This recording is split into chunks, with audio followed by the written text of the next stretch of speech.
Do you think, from what we heard this morning from senior government ministers, they seem to be listening? Yeah, it's pretty clear that the government is aware of what's going on, and there's been this discussion going on within Treasury, within the Reserve Bank and other regulators as well as what happens once you get to that point in September. And this is the biggest issue. It's not just the end of, say, JobKeeper. It's not just the end of the JobKeeper supplement.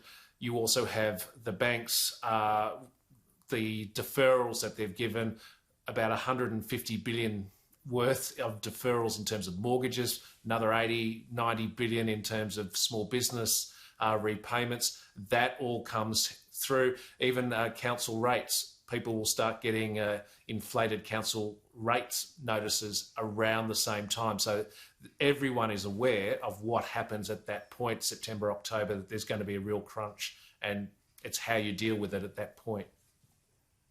The government at least has, via, yes, this bungle, but $60 billion supposedly at its disposal, even though it's said, well, we don't have to borrow that, that's a good thing. But it is a really interesting dilemma, and this applies to both sides. Either those people who have lost their job or are set to lose their home, or I suppose both. I mean, they are one and the same. In any given year, that happens. In this year, because there are so many more people, we can't afford for that to happen en masse. But how do you select the people you save? Because presumably it can't be everyone. That's right. And so, like, you actually had Phil Lowe going through sort of a checklist.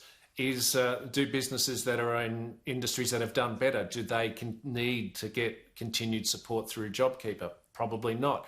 Do those that are really hard affected, say those exposed to foreign students and foreign tourism, yes, they will probably need further support. That's where the banks are going to have to start looking and right, is this business viable for a mortgage for the next 6 months? For the next 12 months. They are really hard questions that are going to have to be asked. And it's a bit easy. It's actually a little bit easier for the government because they can say, right, as you pointed out, they don't have to spend their $60 billion. That's a good thing. But for the banks who have to make a profit, it becomes a bit tougher for them for those deferrals to continue them en masse. Yeah, they don't want to continue with them on. They'd rather them not become bad debt, so it's a bit tricky. Do we see something, because, again, it's impossible not to leave anyone behind. You might see a situation where it's an industry-type application of who gets saved. So if you own a cafe and you say, look, I still can't get up to those same numbers, I'm a bit short here, I need a bit of help, then there's either a scheme through the bank or the government where you get assistance. If you happen to work in, I don't know, finance, and that company's just decided to shrink for a few years, then it's too bad. I mean, are these the sort of decisions the government's going to have to make?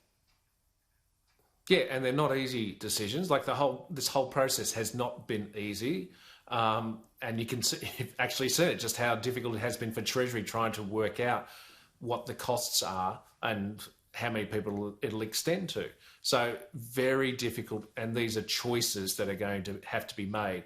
The other choice, and which Phil Lowe was emphatic about, was don't pull fiscal support out too early. He referenced this half a dozen times. Now, there are those inside the government, right, let's try and race back or get back to some sort of semblance of that budget surplus that was so tantalizingly close to them. They want to get back into that space. But the Reserve Bank has interest rates at 0.25. It's engaged in quantitative easing effectively. It can't do any more. So the argument that we have to leave the heavy lifting to the Reserve Bank, it's null and void now. So Josh Frydenberg is actually going to have to come out with ways to support, say, the housing sector, which has already been in discussion, infrastructure spend, and other ways to deliver the support to the economy over the next year, 18 months.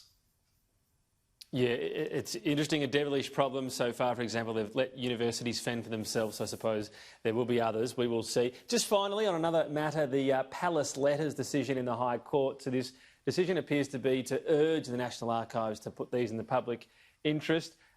You've been in this building a while, not all the way back to the dismissal, I'm assuming, Shane Wright. But what were your thoughts on this decision today?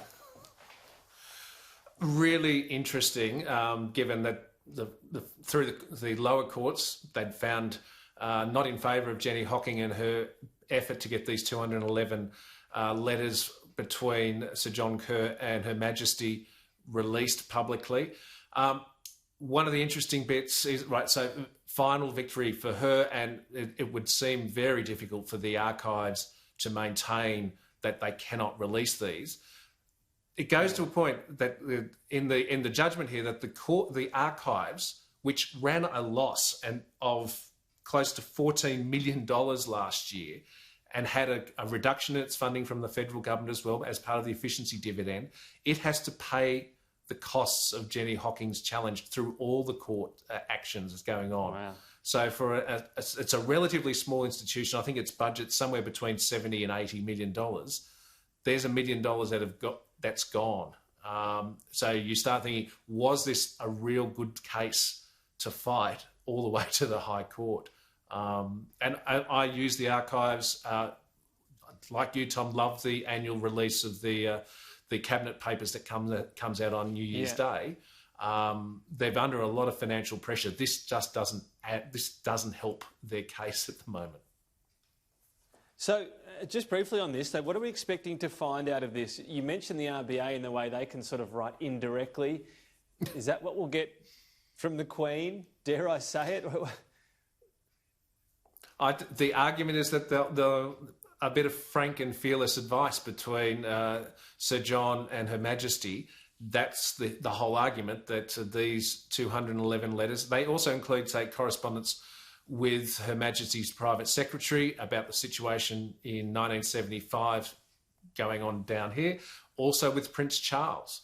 That's what Professor Hocking's been trying to get at for a long time, and her research in this space has really, over the last 10 years, has changed how a lot of people have seen what was going on between Government House and Gough Whitlam's government at that time.